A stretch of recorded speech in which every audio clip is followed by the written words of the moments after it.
శ్రావణంలో కూడా ఆషాఢం ధరలకే అమ్మకం.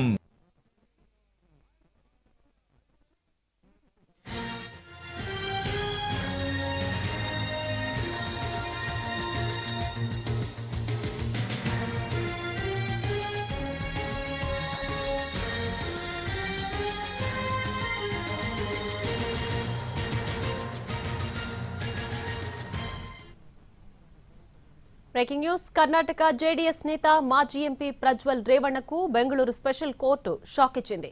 ప్రత్యేక ప్రజాప్రతినిధుల కోర్టు ప్రజ్వల్ ను అత్యాచారం కేసులో దోషిగా తేల్చింది.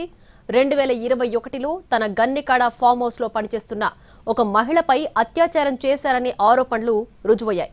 జూలై 18న ఈ కేసు విచారణ పూర్తి చేసిన బెంగళూరులోని ప్రజాప్రతినిధుల ప్రత్యేక కోర్టు తీర్పును రిజర్వ్ చేసింది. ఇవాళ తీర్పును ప్రకటించింది. రేపు శిక్షను ఖరారు చేయనుంది.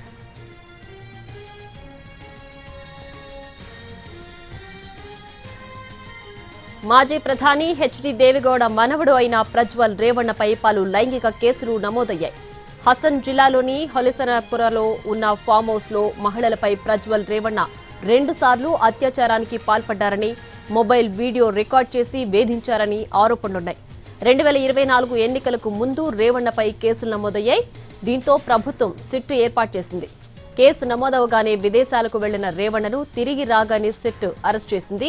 విచారణ పూర్తవడంతో స్పెషల్ కోర్టు దోషిగా తేలుస్తూ తీర్పునిచ్చింది. రేపు శిక్షను ఖరారు చేయనుంది. మరోవైపు తీర్పిస్తున్న సమయంలో కోర్టు హాలులోనే ప్రజ్వల్ రేవణ్ణ కన్నీరు పెట్టుకున్నాడు.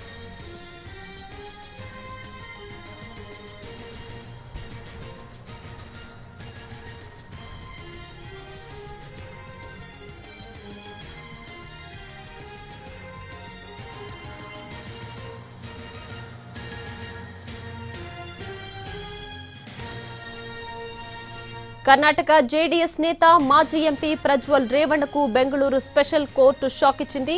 ప్రత్యేక ప్రజాప్రతినిధుల కోర్టు ప్రజ్వల్ ను అత్యాచారం కేసులో దోషిగా తేల్చింది. 2021లో తన గన్నికాడ ఫామ్ హౌస్ లో పనిచేస్తున్న ఒక మహిళపై అత్యాచారం చేశారనే ఆరోపణలు రుజువయ్యాయి. జూలై 18న ఈ కేసు విచారణ పూర్తి చేసిన బెంగళూరులోని ప్రజాప్రతినిధుల ప్రత్యేక కోర్టు తీర్పును రిజర్వ్ చేసింది. ఇవాళ తీర్పును ప్రకటించింది. రేపు శిక్షను ఖరారు చేయనుంది.